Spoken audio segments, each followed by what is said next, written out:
اللہم من احییتہ منا فاحیہ علی الاسلام ومن توفیتہ منا فتوفہ علی الایمان آمین آمین۔ کل نفس ذائقۃ الموت، یہ قرآن حکیم میں کئی دفعہ یہ آیت ریپیٹ ہوئی ہے کہ ہر جان کو موت کا مزہ چکھنا ہے، اور یہ بات بالکل طے ہے کہ ہر شخص کی موت کی جگہ، ٹائم، سیکنڈز تک اللہ تعالیٰ نے ڈیفائن کر دی ہے اس کی تقدیر میں، وہ آگے پیچھے نہیں ہو سکتی، نیور، ناٹ ایٹ آل۔ اور یہ جو بخاری مسلم میں آیا نا کہ جو شخص چاہتا ہے کہ اس کی عمر دراز کر دی جائے، اس کے رزق میں فراوانی ہو، وہ اپنے رشتہ داروں کے ساتھ حسن سلوک کرے، تو یہ بھی تقدیر میں لکھا ہوا ہوگا کہ اس کی عمر ہے 60 سال، لیکن یہ اپنے رشتہ داروں کے ساتھ حسن سلوک کرے گا، اللہ تعالیٰ اس کی عمر 70 سال کر دے گا، وہ بھی لکھا ہوگا، وہ 70 ہی ڈیفائن ہوئی ہے، وہ 60 کا 70 بننے کے بعد جو 70 ہے وہ اللہ تعالیٰ نے لکھا ہوا ہے، ٹھیک ہو گیا جی؟ تو یہ اللہ تعالیٰ کے یعنی فیصلے ہیں۔ قرآن حکیم بالکل واضح ہے، سورہ آل عمران میں آتا ہے کہ جب غزوہ احد کے موقع کے اوپر منافقین نے کہا نا کہ ہم نے اپنے بھائیوں کو منع کیا تھا کہ احد کے میدان میں نہ جاؤ ورنہ قتل ہو جاؤ گے، تو اللہ تعالیٰ نے فرمایا اگر ان کی موت کا وقت آ چکا ہوتا یہ خود کھنچے چلے جاتے اپنی مقتل گاہوں کی طرف، یہ اپنے آپ کو روک بھی نہ پاتے۔ پھر سورہ نساء میں آیا کہ تم اپنے آپ کو مضبوط قلعوں میں بھی بند کر لو نا، موت تمہیں وہاں پہ بھی آ کے جائے گی، وہ موت کو آپ ٹال نہیں سکتے، ایک لمحہ نہ آگے ہوگی نہ پیچھے۔ سورہ لقمان کے بالکل اینڈ میں آتا ہے نا کہ 5 علوم اللہ تعالیٰ کے ساتھ خاص ہیں، ان میں ایک ہے کہ کوئی جان نہیں جانتی کہ اس کو کس زمین میں موت آئے گی، ہاں اللہ تعالیٰ وحی کے ذریعے بتا دے، جیسے مسلم شریف میں حدیث ہے نبی صلی اللہ علیہ وآلہ وسلم نے غزوہ بدر سے ایک دن پہلے زمین پہ لکیریں کھینچ دی تھی بدر کے میدان میں، یہاں کل ابو جہل کی لاش ہوگی، یہاں عتبہ کی ہوگی، یہاں امیہ ابن خلف کی ہوگی۔ سر اب آپ عمر سیریز دیکھیں نا، وہاں آپ کو لاشیں پڑی ہوئی نظر بھی آئیں، ٹھیک ہو گیا جی؟ تو یہ آپ صلی اللہ علیہ وآلہ وسلم نے پہلے ڈیفائن کر دی تھی ساری چیزیں، تو یہ اللہ تعالیٰ نے آپ کو وحی کے ذریعے بتایا تھا، اللہ تعالیٰ بتا سکتا ہے اپنے پیغمبر کو، تو واقعی موت کا وقت مقرر ہے، وہ ٹل نہیں سکتا۔ لیکن اس پہ یہ بھی سوال ہوتا ہے کہ اگر کوئی شخص کسی کو قتل کرتا ہے تو پھر اس کا کیا قصور ہے؟ وہ اللہ تعالیٰ کا ایک قانون ہے، اس نے مرنا تو تھا، اس میں کوئی شک نہیں ہے، لیکن دنیا میں اللہ تعالیٰ نے رولز اور ریگولیشن کے ساتھ دنیا کو جوڑا ہوا ہے۔ سورۃ البقرہ میں آیا کہ قصاص میں انسانیت کی زندگی ہے، سورۃ المائدہ میں آیا جس نے ایک جان کو ناحق قتل کیا اس نے پوری انسانیت کو قتل کیا، اور جس نے ایک شخص کی جان بچائی پوری انسانیت کی جان بچائی۔ لہٰذا یہ جو کوئی کسی کو قتل کرے گا تو قرآن میں ہے قصاص کے اندر انسانیت کی زندگی ہے۔ انسانیت 2 چیزوں میں چل رہی ہے، احترام جان اور احترام مال۔ اگر یہ 2 چیزیں نکل جائیں تو معاشرہ نہیں چل سکتا۔ گوروں کا معاشرہ ہم سے بہتر کیوں ہے؟ بغیر ریلیجن کے بھی احترام جان احترام مال ہے، جسٹس ہے، انصاف ہے، عدالت آزاد ہے، جہاں پہ احترام جان بھی احترام مال بھی ہے۔ سالوں تک وہ ثبوت ڈھونڈتے رہتے ہیں، اس کے بعد بندے کو پکڑتے ہیں، یا بندے پکڑ کے غائب ہو کے مر مرا جاتے ہیں، ان کے رشتہ دار عدالتوں کے چکر کاٹتے رہتے ہیں کہ جی ہمارا بچہ اٹھایا گیا، نہ عدالتوں کو پتہ ہوتا ہے نہ اور کسی کو پتہ ہوتا ہے۔ تو یہ چیزیں تو پھر ظاہر ہے کہ ایک ریونج کریٹ کریں گی نا۔ ہم اس لیے کہتے ہیں عدالتوں کو آزاد ہونا چاہیے، عدالت سے اوپر کوئی نہیں ہونا چاہیے، عدالتیں آزاد ہوں گی باقی سارا سسٹم بہتر ہو جائے، ٹھیک ہو گیا؟ تو یہ یعنی اللہ تعالیٰ نے وقت مقرر کر دیا ہے، وہ آگے پیچھے نہیں ہوگا۔ اور آپ دیکھتے ہیں کتنے لوگ موت کے منہ سے واپس آ جاتے ہیں۔ حضرت خالد بن ولید رضی اللہ تعالیٰ 100 سے زیادہ مار کے لڑے انہوں نے، اور جب موت کا وقت قریب آیا وہ کہتے ہیں میرے جسم کا کوئی ایک حصہ بھی ایسا نہیں جہاں پہ کسی نیزے یا تلوار کا نشان موجود نہ ہو۔ یہ عمر سیریز میں انہوں نے ان کی موت کا وقت فلمایا ہے، ابو دردہ ان کے پاس بیٹھے ہوئے ہیں اور وہ کہتے ہیں دیکھ لو اگر موت میدان جنگ میں آنی ہوتی نا ابو دردہ تو میرے جسم کا ایک حصہ بھی ایسا نہیں جہاں پہ کوئی زخم نہ ہو، اور میں ایک بوڑھے اونٹ کی طرح بستر مرگ پہ مر رہا ہوں۔ میدان جنگ میں نہیں شہادت ملی، شہادت اتنی آسانی سے نہیں مل جاتی انسان کو، وہ اللہ تعالیٰ جس کے لیے ڈیفائن کرے گا۔ باقی یہ ہے کہ اللہ تعالیٰ نے ان کو ایک فضیلت دی کہ وہ اللہ کی تلوار تھے، ظاہر ہے تلوار تو ٹوٹ نہیں سکتی تھی، تو جو لوگ اللہ کے لیے زندگی گزارے وہ عام حالت میں بھی مرے اللہ تعالیٰ ان کو شہادت کا رتبہ عطا فرما دیتا ہے۔ میدان جنگ میں جانے سے موت نہیں آتی، کتنے لوگ موت کے منہ سے واپس آتے ہیں، اور سر ایئر کریش میں لوگ بچ گئے ہوئے ہیں، اور تو اور چھوڑ دیں جہاں پہ کوئی انسان امیجن نہیں کر سکتا، کئی بم پھٹتے ہیں، بندے مر جاتے ہیں، کسی عورت نے بچہ اٹھایا ہوا ہے، بچہ سیدھا سلامت مل جاتا ہے وہاں سے، یہ اللہ کے فیصلے ہیں کس کے لیے کیا زندگی رکھی ہے. وہ اسی لیے کہا جاتا ہے نا کہ مارنے والے سے جو بچانے والا جو ہے نا وہ بڑا ہے. یعنی وہ ویسے تو مارنے والا بھی اللہ ہی ہوتا ہے، لیکن وہ اس حوالے سے کہا جاتا ہے کہ دنیا میں اگر کوئی سمجھتا ہے نا کسی شخص کو مار سکتا ہے تو، اور اگر اللہ نے اس کی موت نہیں لکھی ہوئی تو نہیں ہے. موت انسان کی زندگی کی حفاظت کرتی ہے. سر میری سب سے بڑی محافظ میری موت ہے. اگر میری موت لکھی ہوئی ہے نا 2050 کے اندر، پوری دنیا مل کے بھی مجھے 2049 میں بھی نہیں مار سکتی. آج 2018 میں تو تصور بھی نہیں. اور اگر میری زندگی لکھی ہوئی ہے 2018 میں ختم ہونی، چاہے وہ ایئر کریش کے اندر ہو، چاہے وہ ہارٹ فیٹ کے ذریعے ہو، چاہے وہ گردوں کے فیلئر کے ذریعے ہو، چاہے برین ہیمریج کے ذریعے ہو، کسی بھی ذریعے سے ہو، تو کوئی اسے بڑھا نہیں سکتا. دیکھ لینا آپ پچھلے دنوں کتنا بڑا ایک واقعہ ہوا ہے. یعنی ہمارے پاکستان میں 3 ٹائمز جو پرائم منسٹر رہے ہیں نواز شریف صاحب، ان کی بیوی 1 سال سے زیادہ وینٹیلیٹر کے اوپر رہی ہے. ان کے پاس پیسے کی کوئی کمی تھی؟ علاج کرانے کا کوئی ایشو تھا؟ سب کچھ کروایا، بچا سکے؟ نہیں. غریب آدمی تو کہتا ہے پیسے ہوتے تھے شاید بچ ہی جاتا. سر جن کے پاس پیسے ہیں وہ بچا کے بتاتے ہیں. موت کا وقت لکھا ہوا ہے سر، کوئی نہیں ٹال سکتا. صرف پیغمبر کے بارے میں بخاری مسلم میں آتا ہے، عائشہ کہتی ہیں کہ نبی صلی اللہ علیہ وآلہ وسلم فرمایا تھا کہ اللہ تعالیٰ انسان جو پیغمبر ہوتا ہے نا اس کے اوپر یہ آپشن رکھتا ہے کہ وہ چاہے تو ہمیشہ کے لیے زندہ رہے، چاہے اسے موت آ جائے. پیغمبر کے علاوہ کسی اور کے لیے یہ فضیلت نہیں ہے. اور کہتی ہیں کہ بخاری مسلم دونوں میں نے وفات النبی پہ مسئلہ 163 بھی ریکارڈ کروایا، اس میں نے بتایا تھا کہ عائشہ کہتی ہیں نبی صلی اللہ علیہ وآلہ وسلم اپنے موت کے وقت بار بار اوپر سر مبارک یعنی اٹھاتے تھے اور کہتے تھے اللہم الرفیق الاعلیٰ. تو کہتی ہیں میں نے جان لیا کہ حضور اپنی صحت مند زمانے میں کہا کرتے تھے کہ موت کے وقت نبی کے اوپر پیش کیا جاتا ہے، چاہے تو وہ دنیا میں رہے چاہے اسے موت آ جائے.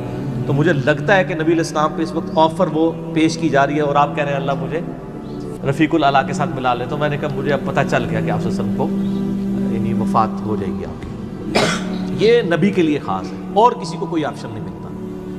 وہ بخاری مسلم میں موجود ہے نا حدیث، حضرت موسیٰ علیہ السلام کے پاس حضرت اسرائیل علیہ السلام، اسرائیل کا لفظ تو یعنی تفسیر تبری میں اور یہودیوں کے ہاں ملتا ہے، یہ بین اہل سنت کے ہاں بھی رناؤنڈ ہے. اصل میں لفظ ہے ملک الموت. دونوں لفظ ٹھیک ہے. ملک الموت علیہ السلام حضرت موسیٰ علیہ السلام کے پاس گئے، انہوں نے آگے سے تھپڑ مار دیا، ان کی آنکھ نکل گئی، انسانی شکل میں آئے تھے. تو وہ اللہ تعالیٰ کے پاس شکایت لے کے گئے کہ تو مجھے اس شخص کے پاس بھیج رہا ہے کہ جو مرنا نہیں چاہتا. اللہ تعالیٰ نے فرمایا اس کو جا کے کہو کہ تم جو ہے وہ بیل کی پشت کے اوپر ہاتھ رکھو، تمہارے ہاتھ کے نیچے جتنے بال آ جائیں گے نا اتنے سال بھی زندگی تمہاری اور بڑھا دی جائے، سینکڑوں سال. تو حضرت موسیٰ نے کہا اس کے بعد ان کا اس کے بعد موت، کل نفس ذائقۃ الموت، موت تو سب کو آنی ہے، ایک ہی ہے جسے موت نہیں آنی.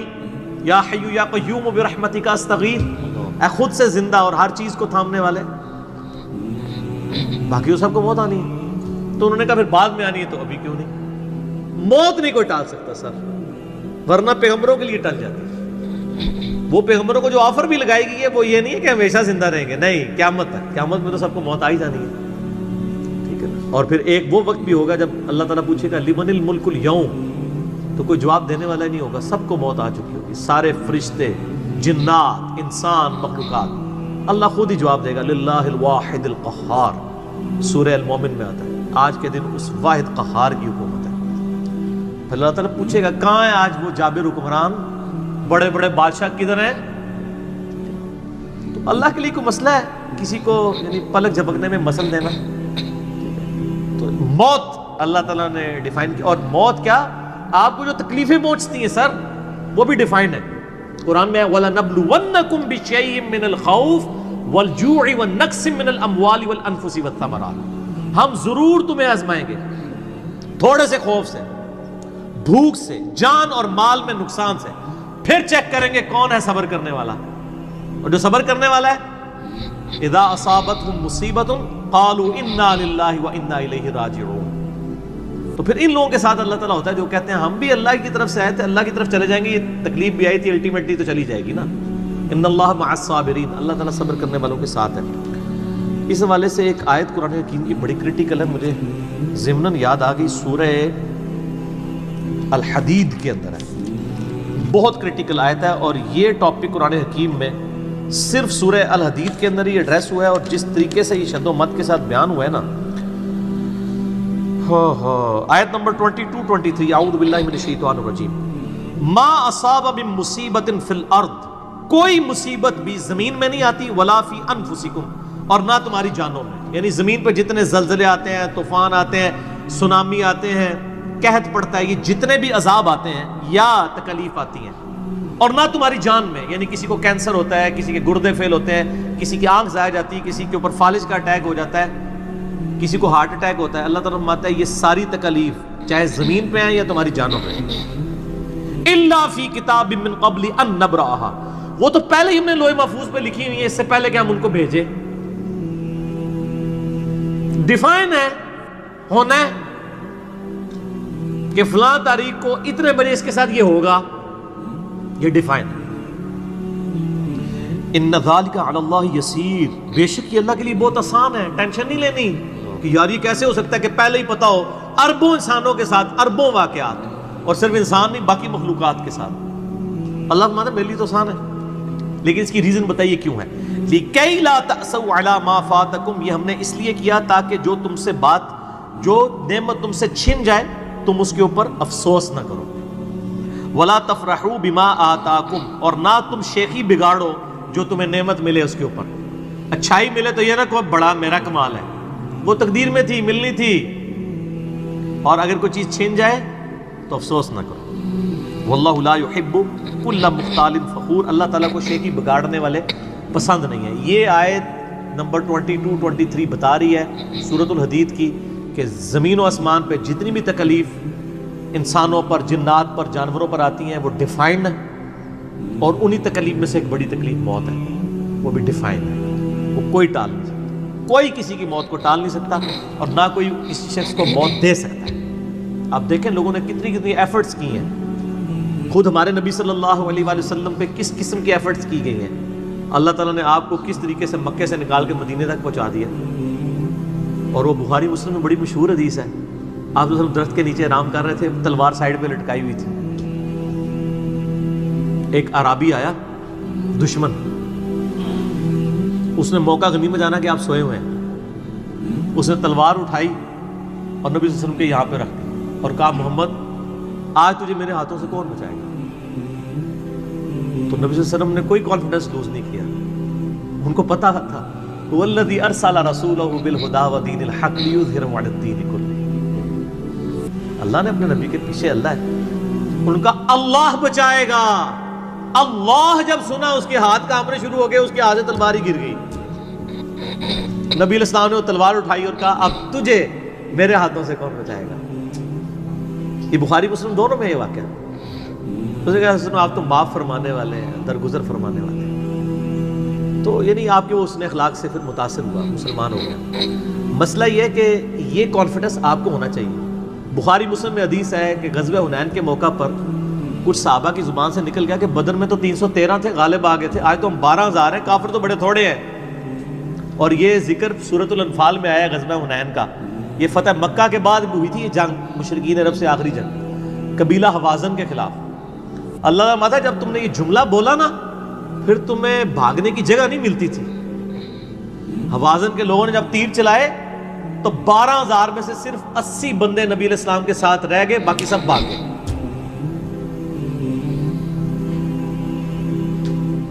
اور صحابہ کہتے ہیں، بخاری مسلم کے الفاظ ہیں، میں نے حضور کی معجزات والا جو لیکچر دیا ہے مسئلہ 131 ABCD، اس میں بتایا کہ نبی علیہ السلام اکیلے آگے جا رہے ہیں، انا النبی لا کذب انا ابن عبد المطلب، میں نبی ہوں اس میں کوئی شک نہیں ہے، اور میں عبد المطلب کا بیٹا ہوں۔ یہ رڈز پڑھتے ہوئے آپ صلی اللہ علیہ وسلم اکیلے آگے جا رہے ہیں، اور آپ صلی اللہ علیہ وسلم نے زمین سے یوں مٹھی بھری کنکریوں کی اور یوں کافروں کی طرف، اور فرمایا چہرے مسخ ہو جائیں، آنکھیں اندھی ہو جائیں، اور سب کی ہو گئی، مسلمانوں کو فتح ہو گئی، اور اسی کا ذکر ہے وما رمیت اذ رمیت ولکن اللہ رمی، اے نبی جو آپ نے کنکریاں پھینکی تھی وہ آپ نے نہیں پھینکی تھی، وہ اللہ نے پھینکی تھی، یعنی اللہ کا پیچھے ڈیوائن ڈیسیژن تھا۔ تو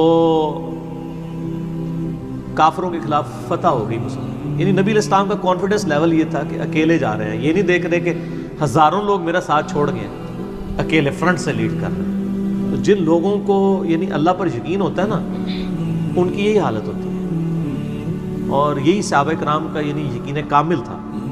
اس لیے آپ دیکھیں نا، آپ عمر سیریز میں دیکھیں گے حضرت خالد ابن ولید جنگ یمامہ میں جب مسلمانوں کو شکست ہونے لگتی ہے اکیلے آگے جاتے ہیں. جنگ یرموک میں بھی ایسے ہی کرتے ہیں. تو جن کو اعتماد ہوتا ہے نا وہ پھر فرنٹ سے لیڈ کرتے ہیں کہ موت ٹال نہیں سکتی. موت کیا، تکلیف بھی جو آپ کو پہنچنی ہے، اور سر اسی کے ساتھ آپ زندگی گزار سکتے ہیں. اس کے بغیر آپ زندگی نہیں گزار سکتے، کڑ کڑ کے مر جائیں گے. آپ کس اس چیز کو کیٹر فور کر سکتے ہیں؟ ہم یقین کریں صبح اسکول بچوں کو بھیجتے ہیں تو دعائیں پڑھتے رہتے ہیں.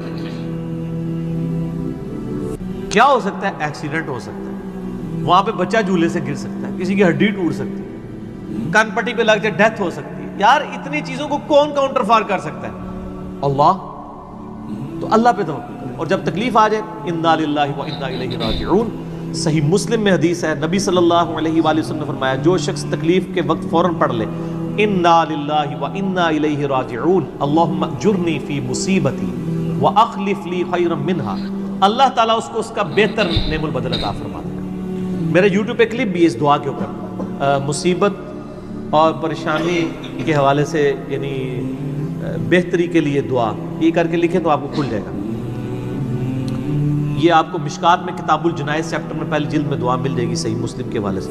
ام سلمہ کہتی ہیں کہ جب میرا خامن فوت ہوا تو میں نے یہ فوراً دعا پڑھ لی، انا للہ و انا الیہ راجعون، ہم بھی اللہ کی طرف سے ہیں، اس کی طرف لوٹ کے جانے والے ہیں.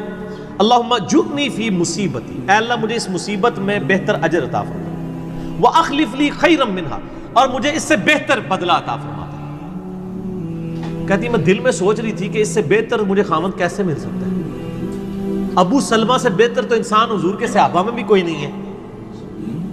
عدت گزاری تو نبی علیہ السلام نے رشتے کا پیغام بھیج دیا، ام المومنین بن گئی. اور ہماری وہ ماں ہے جو سب سے آخر میں فوت ہوئی ہیں، واقعہ کربلا کے بھی بعد فوت ہوئی ہیں، ام سلمہ. واقعہ کربلا ان کی زندگی میں ہوا ہے، ام سلمہ رضی اللہ تعالی عنہا. تو یہ دعا یاد کریں، انا للہ و انا الیہ راجعون. اتنا حصہ تو قرآن میں ہے، باقی صحیح مسلم میں اللہم اجرنی، اللہم اجرنی، یہ جھٹکے سے پڑھنا ہے. اللہم اجرنی فی مصیبتی واخلف لی خیرا منہا. تو باقی ہم تو دعائیں کر سکتے ہیں، باقی صبح شام کے اذکار ہیں، اللہ کی طرف رجوع لائیں، وہ اتنی چیزوں کی حفاظت کرنے والا ہے. باقی سب سے بڑی تو حفاظت یہ ہے جو سورہ غافر میں، سورہ المومن میں آیا کہ اصل میں کامیاب وہ ہوا جو دوزخ کی آگ سے بچا لیا گیا. سر دنیا میں آپ کو کوئی کتنا عذاب دے لے گا، الٹیمیٹلی تو موت آ کے آپ کو آزاد کر دے گی. جب فرعون کے دربار میں وہ جو جادوگروں نے کلمہ پڑھ لیا تھا تو اس نے کہا تم نے میری اجازت کے بغیر پڑھ لیا، میں تمہیں تمہارے مخالف سمت کے ہاتھ پاؤں کٹوا کے تمہیں سولی پہ چڑھا دوں گا. تو انہوں نے کیا کہا تھا؟ انہوں نے کہا تو جو کچھ دے گا دنیا کی زندگی میں عذاب دے سکتا ہے نا، کوئی شخص کسی کے مرنے کے بعد تو اسے عذاب نہیں دے سکتا نا. وہ لاش تو وہ لاش ہی پڑی ہے نا، اصل چیز تو روح تھی نا. تو تیرا اختیار تو دنیا کی زندگی تک ہے. تو یہ کانفیڈنس لیول ہونا چاہیے کہ کوئی کسی شخص کو کتنی تکلیف دے لے گا، موت تو پھر بہرحال تکلیف سے آزادی کا ذریعہ بن جائے گی.